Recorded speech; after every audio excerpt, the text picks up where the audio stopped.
Одно из первых зданий, которое должно быть капитально отремонтировано, была признана детская поликлиника Чедыхоля. В настоящее время проведена работа по частичной замене и укреплению фундамента, демонтажу перекрытия и заливки нового пола. Объем предстоящей работы еще достаточно широк.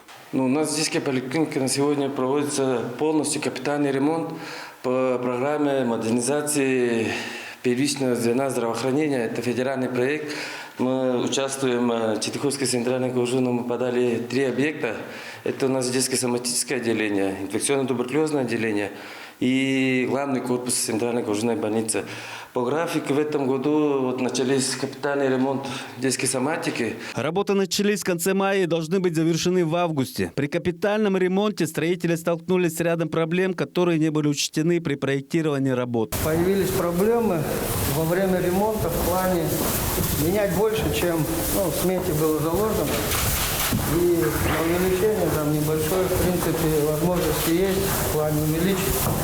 Во время демонтажа с услов подрядчиков, и вместе тоже приходили комиссии.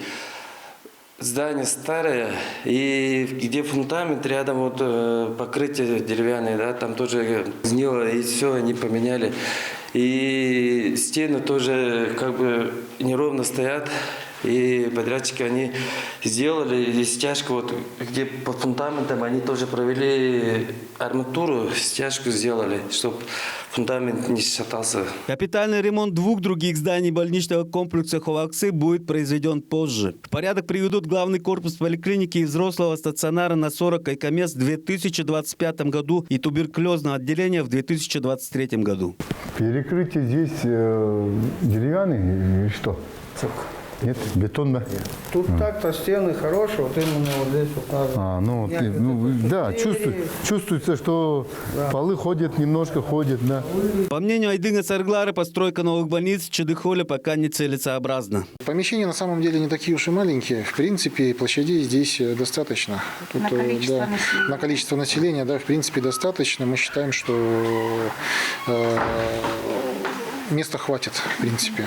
В настоящее время Ховаксинская больница нуждается в 4 специалистах – акушера-гинеколога, анестезиолога-реаниматора, в хирурге и враче ЛОР. С лором акушер-гинеколога мы будем рассматривать в течение года из выпускников, из вновь окончивших вузы, ординатуру, специалистов направлять сюда. Ну и, может быть, при рассмотрении включим в список специалистов, которые будут получать единовременную компенсационную выплату. То есть это немножко другая программа, она отличается от земского доктора. А сколько там денег единовременная? Ну, вообще, как у нас в Туве,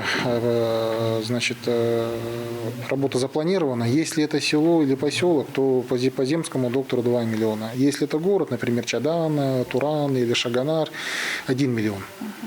По единовременной компенсационной выплате 1 миллион рублей на одного специалиста. Как ваше самочувствие? Довольны ли оказываемой медицинской помощью? Да и просто бытом, качеством питания? У меня все хорошо, никаких жалоб не имею. Министерство здравоохранения Тувы отмечает, что Чедыхольский Кожун на сегодня в числе тех, где отмечается наименьшее количество зараженных ковидом-19. В этом немалая заслуга и врачей. Посмотрел, как идет вакцинация населения Чедыхольского района. Запас вакцин достаточно, более 300 доз имеется. Выполнение сегодня составляет чуть больше 60% от плана вакцинации. Также к началу сентября врачи заверяют и руководство района, что также намеченный план будет выполнен, что будет создан в данном районе коллективный иммунитет. В завершении инспектирования здравоохранения Чедыхоля в Рио главы республики заверил медицинский персонал, что не сомневается в их профессионализме. Недаром говорят, главное не место, где ты находишься, а состояние духа, в котором пребываешь. Сайгын Бербёч, Айхан Донгак, Миран Эргит, Тува 24.